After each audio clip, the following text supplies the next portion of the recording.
Kurniakanlah kepada kami, Allahumma ja'al jama'ana hadza jama'an marhuma wa la mafrudan wa la mahruma.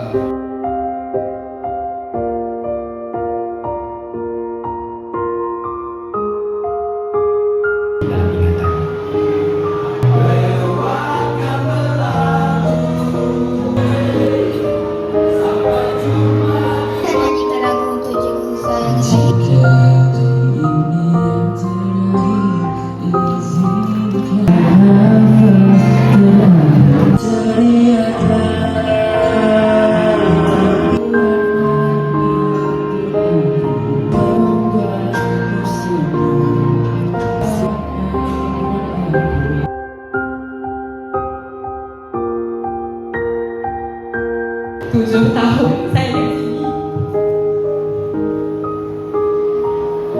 bersama dengan kawan-kawan, terutama anak murid saya. Yang paling saya lemah ialah kawan-kawan. Nama kalau boleh saya nak sebutkan semua. InsyaAllah panjang umur, kita jumpa lagi.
Yang berusaha Puan Haijah Hamidi binti Abdul Hamid, Guru Besar Sekolah Kebangsaan Negara Memang Muslim. 7 tahun dia melalui satu perjalanan yang jauh. Saya berani cakap sebab saya dulu mengajar di kawasan rumah Cikgu Atira di Merlimau. Asam garam sebagai seorang guru, semoga beliau terus sukses.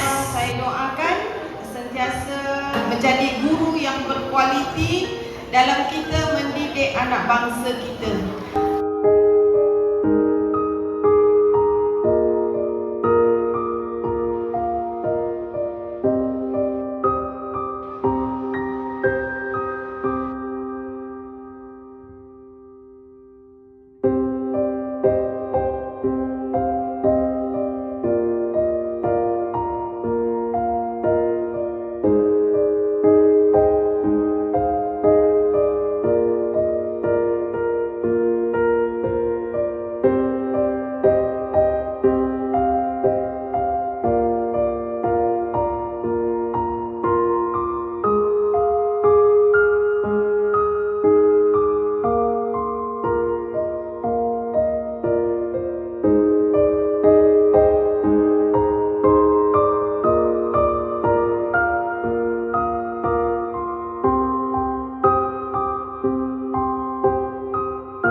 walau di mana jua berada.